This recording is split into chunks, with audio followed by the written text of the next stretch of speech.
It's a Minimalist Monday edition of Optimal Finance Daily, episode 1466. Why do I have 7 surfboards? Operation Declutter by Joel of 5amjoel.com. And I'm your host and personal finance enthusiast, Diana Merriam. This is the show where I narrate posts from a wide variety of personal finance blogs. We cover so much on this show, from saving to investing to debt reduction and more. So thank you for joining me today and every day. Now let's get right to today's post and start optimizing your life. Why do I have 7 surfboards? Operation Declutter by Joel of 5amjoel.com. Time to declutter my life. It's time to get rid of some of the crap in my house. I was looking around the other day and noticed the amount of clutter has built up to an uncomfortable level. I'm not sure how I let it get this bad in the first place. I mean, do I really need the 7 different surfboards stored in our spare room? Time to declutter. Actually, it gets worse. I have an additional 3 surfboards stored at my wife's parents' house. So that's 10 surfboards total for only one person. I am an idiot. Even professional surfers only surf one board at a time. Anyway, out of my 10 boards, I really only regularly use one of them. It's a hybrid board that's rideable in almost all surf conditions. I keep telling myself that I'll use the others someday, but I never actually do. I always end up riding the old faithful. Also, I find it's easier to just use the same board all the time because I know exactly how it's going to ride.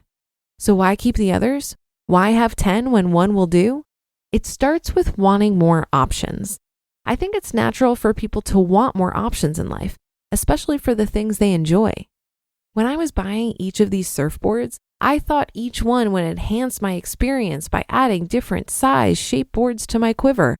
I thought it would make the hobby more fun for me. Not everyone gets to choose from 10 different boards every time they surf. I guess I thought the more boards I have, the luckier I am, the richer I am. But here's the issue. With more options comes more decisions. And more decisions in life is the exact opposite of what I'm trying to accomplish. Reducing clutter reduces decisions. As the amount of decisions grow and get more complex, our minds cope by taking shortcuts and being lazy. This is the reason I use the same board every time I go surfing. It's just easier. It's less stressful. Declutter wins. Owning multiple sets of the same thing doesn't just apply to sporting goods and hobby equipment. After a quick scan around my house, here are some of the duplicates I found. 8 yoga mats. My wife only uses 1. 10 bottle openers. We only use 1. 4 cheese graters. Don't even eat much cheese. 3 sets of silverware. We only use 1 set. 38 mugs. Max we use is maybe 6 at a time when guests come around. Other than that, I only use my favorite 2 to 3 mugs. 56 t-shirts in my closet. I only really cycle through about 15 of them regularly. The list goes on and on.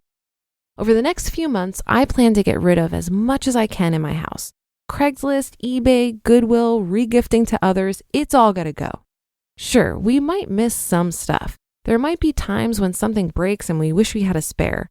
But my guess is we will survive just fine. Our lives will be just as happy, if not happier than before. Less decisions, less clutter, less stress. Other reasons why I have so much. There are a few other reasons why I think my wife and I have accumulated multiple sets of the same thing. Number 1, because we have space for it. Number 2, because we can afford it. Well, looking back, both of these reasons are complete BS. We don't have space and can't afford it. These are just lies we've told ourselves so that we can feel better about having and buying more stuff. The truth is, we should cut down on our space footprint. We live in a 2-bedroom place and only need 1 room. And if we want to retire early in life, we definitely can't afford to keep collecting stuff.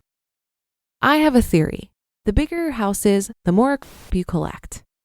Before moving to our current house, my wife and I lived in a very small studio apartment. We kept it neat and clean and only brought home the necessary stuff. We simply didn't have space to store more. Then when we moved into our larger 2-bedroom place, we over time started to collect more. And my guess is if we continue on like average Americans, We would eventually upgrade to a 3, then 4, then 5-bedroom house and fill it all with. I know many people like this. Do you agree? Moving forward, how to maintain the declutter. So, moving forward, how am I going to keep from growing the clutter back up? I can think of a few methods. Number 1, have an annual spring cleaning. Let's say my wife and I brought home an average of 2 things per day for a full year.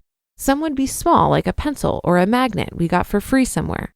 Some would be larger items, like a small chair or lamp we pick up at a garage sale or something. Anyway, at the end of 12 months, we would have a total of 730 new, unnecessary things to get rid of.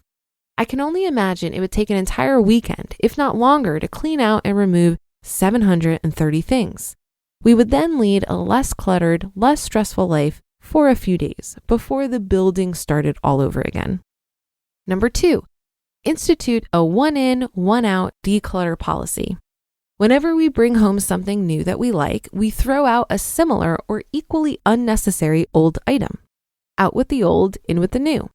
The second method would be hard to get used to at first, but eventually it would just become our new lifestyle. We would think twice before picking up any new thing and bringing it home. We would constantly live in a clean and uncluttered house. There would be no annual cleaning, no large cleanup days, and no buildup of we can't even remember getting in the first place. Conclusion. I think I'll institute the 1-in, 1-out policy.